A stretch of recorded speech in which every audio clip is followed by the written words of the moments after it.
ముకుంద జ్యువెలరీలో వడ్డానం Mela October 4th నుంచి 12th వరకు ఫ్లాట్ 9.99% విఏ ఆఫర్ మీకోసం. వరకు చిన్నప్పుడు ఒక సామెత చెప్తుండేవాళ్ళండి. కొంచెం ఏడాది ఏడనర్థం వచ్చిన పిల్లల్ని ఎత్తుకోవటం కష్టమని, "జొన్నన్నం వండుతావా? రామన్నని ఎత్తుకుంటావా?" అని అనేవాళ్ళు.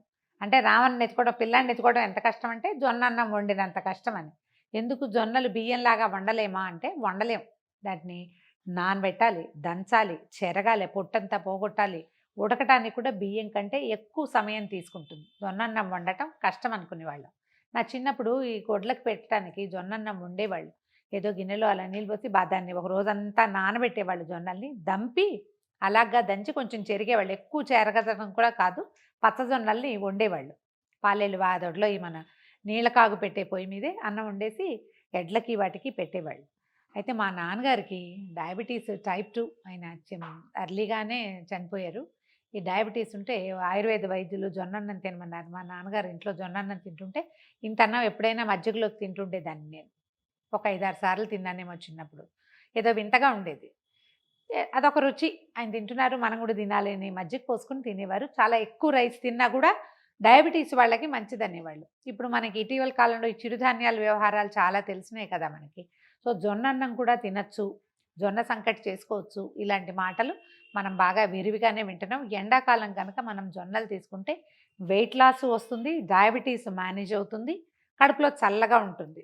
అయితే దీనికి పూర్వార్థంలో ఇంకో కథ చెప్పాలండి.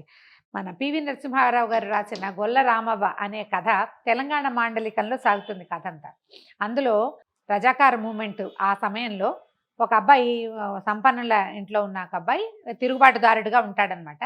అతను పారిపోయి వీళ్ళకి దొరకకుండా, సిపాయిలకు దొరకకుండా ఒక రామవ్వ అని ఒక ముసలమ్మ ఇంట్లో దాక్కుంటాడు. దెబ్బలు తగిలి వచ్చిన కుర్రాడిని ఆవిడ ఆదరిస్తుంది. పూర్తి తెలంగాణ మాండలికంలో ఉంటుందండి. అందులో మజ్జిగ కలిపి, చల్ల కలిపిన జొన్న గట్క తినిపిస్తుంది అతనికి. అతను తాగడానికి ఇస్తుంది అనమాట. ఆ గట్క అంటే ఏమిటో అనుకునేదాన్ని నేను. చాలా సంవత్సరాల క్రితం చదివిన కథే, కానీ ఎవరికైనా కుదిరితే చూడండి, చాలా బాగుంటుంది. అసలు మాండలికం ఎంత అద్భుతంగా ఉంటుందో, చదవడానికి చాలా ఇంట్రెస్టింగ్గా ఉంటుంది. ఆ కాలపు కథ కాబట్టి. అందులో ఈ జొన్న గట్క గురించి చెప్తారు. మజ్జిగలో కలిపి ఇచ్చారు, ఒళ్ళు చల్లబడుతుంది, జ్వరం ఉన్నా కూడా తగ్గిపోతుంది అని చెప్పబడుతుంది అనమాట. అయితే ఈ జొన్న అంబలి, జొన్న గట్క, జొన్న అన్నం, జొన్న సంకటి ఇంచుమించుగా ఒకటే విషయం, కొంచెం కొంచెం రూపాలు భేదం. ఈ ఎండాకాలం కనుక ఇది మనం తీసుకోగలిగితే, జొన్నతోటి చేసిన పదార్థం, వెయిట్ లాస్, చల్లగా ఉంటుంది, డయాబెటీస్ మేనేజ్ అవుతుంది. సో అందుకని ఇవాళ అది చూపిద్దాం అనుకున్నాం. తెల్ల జొన్నలు తీసుకున్నాం మేము. వీటిని ఏం చేసామంటే దాదాపు ఒక 12 అవర్స్ నానబెట్టాం. ఈ కప్పు జొన్నలే. ఈ నానాక ఇవి ఇలా అయినాయి. కొంచెం తుడిచాము, కాస్త తడి ఉంది, కానీ వీటిని గ్రైండ్ చేసేసి మనం ఆ గట్క సంకటో చేసుకోవచ్చు. అంటే మనం జొన్న అన్నం అని చెప్పట్లేదు, ఇది కొంచెం సంకటి లాంటి పదార్థం తయారవుతుంది. గ్రైండ్ చేసేద్దాం మొదట. ఇవేంటంటే దీంట్లో నుంచి మనం రవ్వ చేసి రవ్వతోటి అన్నం వండుకోవచ్చండి. 3-4 రకాలుగా చేయొచ్చు దీన్ని. పూర్తిగా ఇది గ్రైండ్ చేయటము, జల్లించేస్తే మెత్తపిండంతా దిగిపోయి రవ్వ పైకి ఉంటుంది కదా. ఓన్లీ రవ్వే వాడతారు ఒక ప్రాంతంలో అన్నానికి. లేదా ఆ పిండితోటి కొంచెం రాగి పిండి కలిపి మనం అంబల్లాగా కాచుకోవచ్చు ఇంకో ప్రాంతంలో. కొంతమంది ఏం చేస్తారంటే దీన్ని మొత్తాన్ని గ్రైండ్ చేసేయటం, కొంచెం బరగ్గా ఉంచి ఇక పిండి తీసే పని లేదు, దాంతోటే మనం ఈ సంకటి చేసుకోవచ్చు అనమాట. నాకు అట్లా నచ్చిందండి ఆ విధానం, బాగుంటుంది. అంటే మనం పిండి ఉంటే కనుక ఇందులో జిగురుగా ఉంటుందని అనిపిస్తుంది. మనం మజ్జిగ పోసుకుని తీసుకునేటప్పుడు అది జిగురుగా ఉంటే మాత్రం ఏమవుతుంది, ఏదైనా పచ్చడి పులుసు కలుపుకుని తినచ్చు, మజ్జిగ కూడా పోసుకోవచ్చు. గ్రైండ్ చేద్దాం.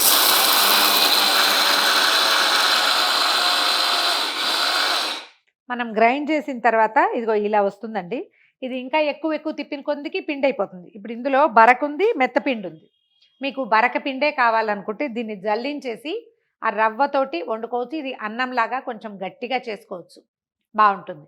బజార్లో దొరికే జొన్న రవ్వ కూడా చక్కగా దొరుకుతుంది. అది కూడా కొంచెం నానబెట్టి ఉడికించుకోవాలి. ఎసట్లో పోసుకొని ఉడికించుకుంటే బాగుంటుంది. మనం అలా కాకుండా ఇది గట్క, దీన్ని మజ్జిగలో కలుపుకొని కొంచెం జావలాగా, ఎలా అంటే సెమీ సాలిడ్ లాగా అనుకోండి, మనం రాగి జావలు కలుపుకుంటాం కదా, అట్లా కొంచెం జావలాగా కొద్దిగా ఏదైనా పచ్చడి నలుచుకుంటూ లేదా కాస్త ఉప్పు వేసుకుని కనుక తీసుకుంటే చాలా బాగుంటుందండి. దీన్నే గట్క అని చెప్తారు. మజ్జిగలో కలిపేసి పెడతారు. రోజులో 2-3 సార్లు తాగడానికి యూజ్ అవుతుంది. నేను దీంతోటే చేస్తున్నా. ఇలా కనుక మనకి పిండి రవ్వ కలిసి ఉన్నదానికి 1కి 4 పోయాలండి నీళ్లు. ఏం చేస్తామంటే 3 నీళ్ళేమో స్టవ్ మీద పెట్టి మరగనిద్దాము. ఒక నీళ్ళని పక్కన గిన్నెలో పోసి పెట్టాను. ఈ పిండిని ఇందులో వేసి పెట్టుకుందాం.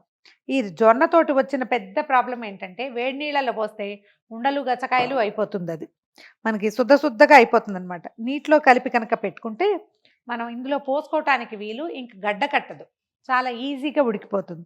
ఇగో ఇలా నీటిలో పోస్తే చూడండి, కొంచెం పిండి కొంచెం రవ్వ ఉంది. నీళ్ళల్లో పోసి పక్కన పెడదాం. దీన్ని నీళ్లు మరగనిద్దాము. ఒక్క చిటికెడు ఉప్పు వేసుకుంటే సరిపోతుందండి. ఇది ఇంత ఎక్కువ చేసుకోవద్దు.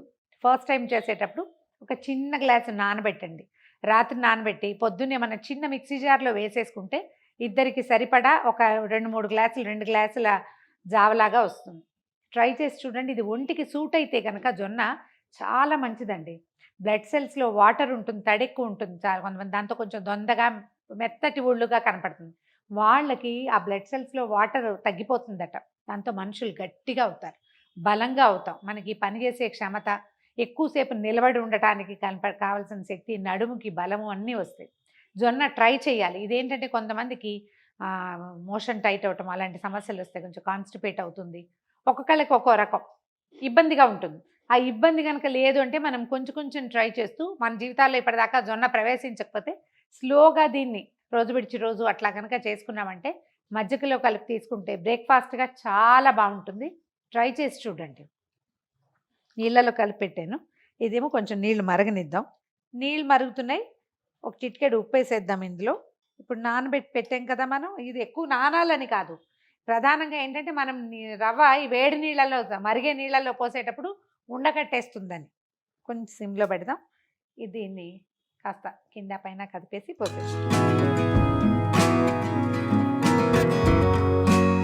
ఇది ఈజీ మెథడ్ కోసం చేసేదండి, పాత పద్ధతి ఏం కాదు. నేను రాగిపిండి కూడా నీటిలో పోసే వేస్తాను. డైరెక్ట్గా పిండి పోయటానికి చాలా భయం నాకు, ఉండలైపోతాయని అనుమానంతో.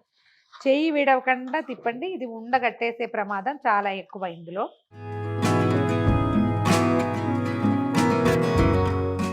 ఇవి తెల్లజొన్నలు, పచ్చజొన్నలు ఇలా చాలా 2 రకాలు ఉంటాయి కదండి. తెల్లజొన్న కొంచెం సులువుగా అరుస్తుంది, పచ్చజొన్నలో పొట్టు ఎక్కువ ఉంటుంది అని చెప్తారు. నాకు అంత బాగా వివరం తెలియదండి.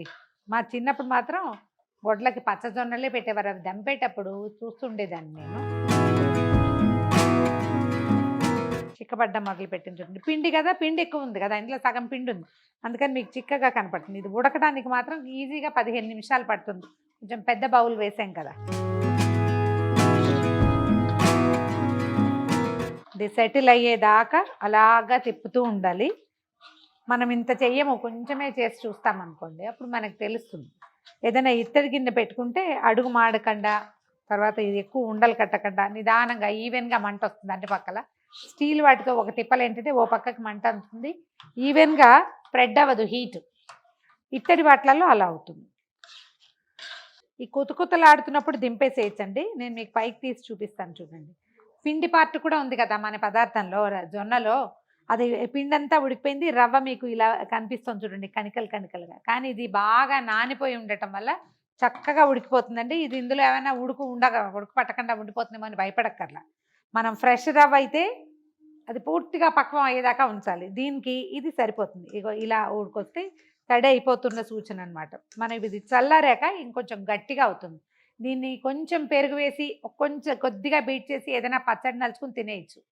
టమాటా పచ్చడి కానీ, ఏదైనా చింతపండు పచ్చడి, కార పచ్చళ్ళు ఏవైనా, చింతపండు పచ్చడి నూరుతారు ఈ వైపు, అలాంటిది ఏదైనా పక్కన పెట్టుకుని అలా కూడా బౌల్లో ఒక ఏమైనా పోరిడ్జ్ లాగా ఉంటుంది, అలా కూడా తినచ్చు. లేదా మజ్జిగ పోసుకొని కొంచెం పలచం చేసి ఉప్పు వేసుకుని, నేనైతే సైంధలోనం లాంటివి బ్లాక్ సాల్ట్ వేస్తే భలే బాగుంటుందండి. పానీపూరిలో వేసే ఉప్పు చిన్నది, అది వేసుకుంటే భలే బాగుంటుంది. చాట్ మసాలా కలిపినట్టు ఉంటుంది, చాలా బాగుంటుంది. అలా ట్రై చేయొచ్చు. ఇంకా ఆపేసేయచ్చు. ఈ కొన్ని కుతకుతలాడుతోంది కదా, ఇంకా సరిపోతుంది. ఎంత చిక్కగా అయిందో చూడండి, చూడ్డానికే చాలా టెంప్టింగ్గా ఉంది. ఏదైనా కలుపుకుని తినేద్దాం అనిపిస్తుంది. ఇది చల్లారేసరికి కొంచెం గట్టిగా అవుతుంది. వేడివేడిగా తింటే నాలుగు తాటు ఊడిపోతుందండి, పొరపాటును కూడా ట్రై చేయకండి. వేడి దాంట్లో మజ్జిగ కలపద్దు, చల్లారాకే మజ్జిగ కలుపుకుంటే మంచిది, హెల్దీ కూడా. ఆపేసేద్దాం. ఇంకా మొత్తం అంతా కుతకుతలాడుతుంది కదా, సరిపోతుంది. ఇట్లా స్టవ్ ఆపేసేద్దాం, దించి పక్కన పెడదాం. దీంట్లో ముందే చెప్పాను కదా, మళ్ళీ ఇంకొకసారి చెప్తాను. మీకు ఇది ముద్దలాగా శుద్ధగా గట్టిగా ఒక బౌల్లో ఇలా కూర్చునేలాగా రావాలంటే, నేను గ్రైండ్ చేశాను కదా జొన్నల్ని, నానబెట్టిన జొన్నల్ని, దాన్ని జల్లించేసి పిండి రవ్వ సెపరేట్ చేసేయండి. ఓన్లీ రవ్వతోటిగా మనం చేసేటట్టయితే 1కి 3 నీళ్లు సరిపోతాయండి. నేను పిండి కూడా ఉంది, పలచగా కావాలని 4 పోసుకున్నాను. మీరు 3 చేసేటట్టయితే నీళ్ళు పెట్టడము, నీళ్ళు మరిగేటప్పుడు ఈ రవ్వని పోసేసి బాగా తిప్పాలి. గబుక్కుని చెయ్యొదిలేసామా ఉండలు కట్టేస్తుంది. ఒకసారి ట్రై చేసి చూడండి. హెల్తీ రెసిపీస్ కొన్ని కొన్ని మనం ట్రై చేస్తూ ఉంటాం. ఒకవేళ ఒంటికి సూట్ అయితే కంటిన్యూ చేస్తాం. కంటిన్యూ చేద్దామన్న ఉద్దేశంతో పాజిటివ్ దృక్పథంతో దీన్ని ట్రై చేసి చూడండి. ఈ వీడియో కనుక మీకు నచ్చినట్లయితే లైక్ చేయండి, షేర్ చేయండి. మరిన్ని ఇంట్రెస్టింగ్ వీడియోల కోసం సుమన్ టీవీకి సబ్స్క్రైబ్ చేసుకోండి.